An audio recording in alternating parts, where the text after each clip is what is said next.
अच्छा, इन क्वेश्चन में हमको प्रूव करना है। अच्छा, पहले क्वेश्चन क्या है पढ़ते हैं। बोला है a vertical tower stand on a horizontal plane. ठीक है, सो वी हैव अ टार, ये वर्टिकल टार है, ये एक हॉरिजॉन्टल प्लेन पर है, ये हॉरिजॉन्टल प्लेन हो गया। ठीक है बेटा, ओके। बोला है stand on a horizontal plane and surmounted by, ये टावर है, टावर सरमाउंडेड है एक वर्टिकल फ्लैग स्टाफ से। ये बना दिया मैंने फ्लैग स्टाफ, चलेगा?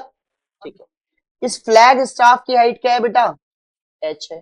ठीक है, at a point on the plane, plane पर कोई पॉइंट मान लेते हैं ए से, the angle of elevation of the bottom and top of the flag, यानी फ्लैग स्टाफ के बॉटम का और टॉप का जो एंगल है वो अल्फा बीटा, यानी बॉटम का अल्फा है और टॉप का क्या है बेटा?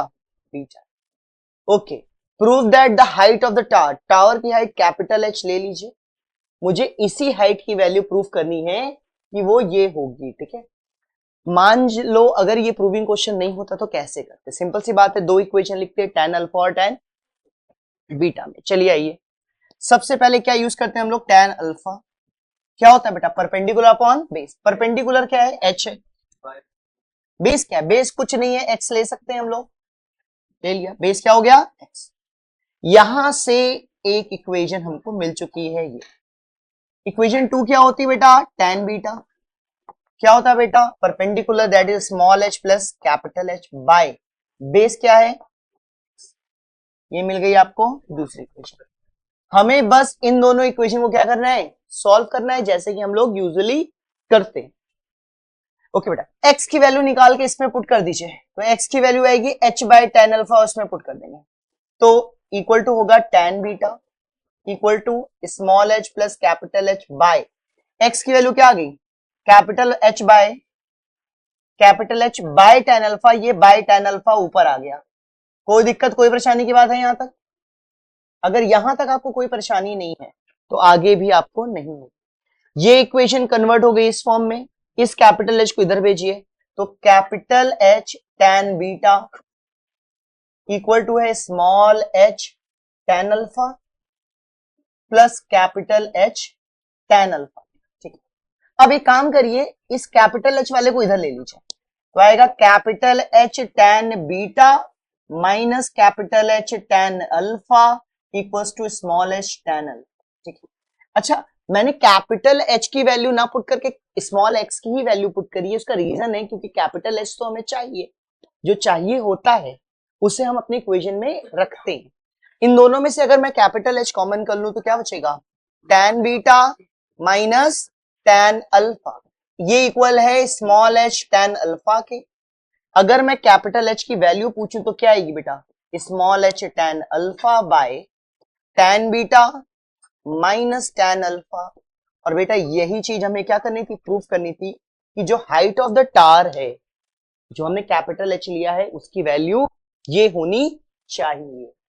A straight line, sorry, straight highway leads to the foot of a tower. एक हाईवे है जो एक टावर के फुट तक जा रहा है। ठीक है,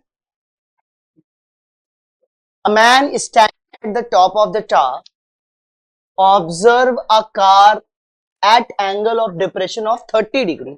यहां पे एक आदमी खड़ा है, यहां पे एक आदमी खड़ा है, वो एक कार को ऑब्जर्व कर रहा है जिसका एंगल ऑफ डिप्रेशन है 30 डिग्री। एंगल ऑफ डिप्रेशन कितना है? 30 डिग्री।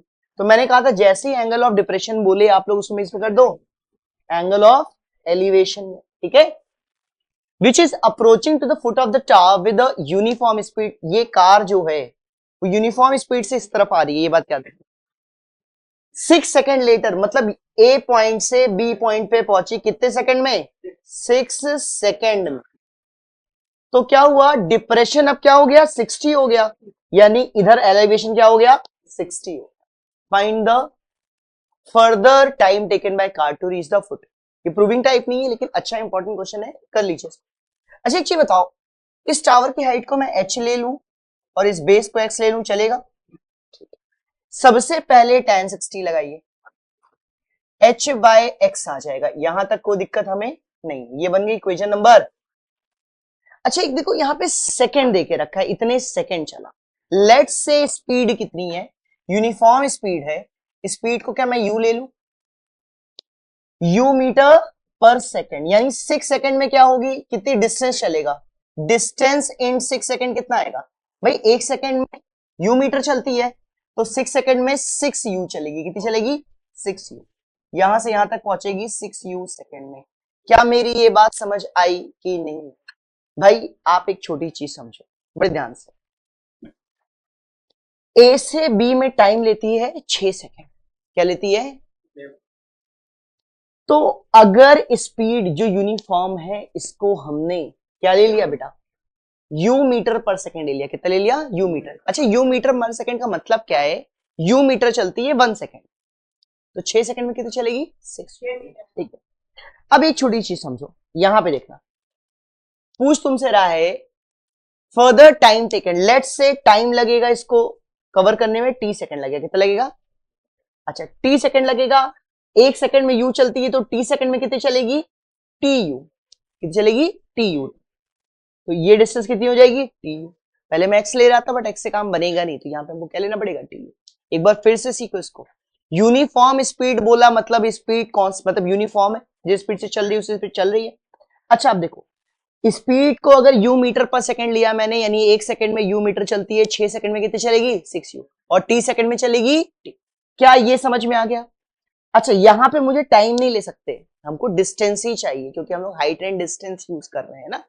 अच्छा अब देखो, एक इक्वेशन तो ये हमारी हो चुकी है, बट अब की बार एक्स की जगह क्या रखेंगे आप लोग, टी यू रखेंगे, ठीक है।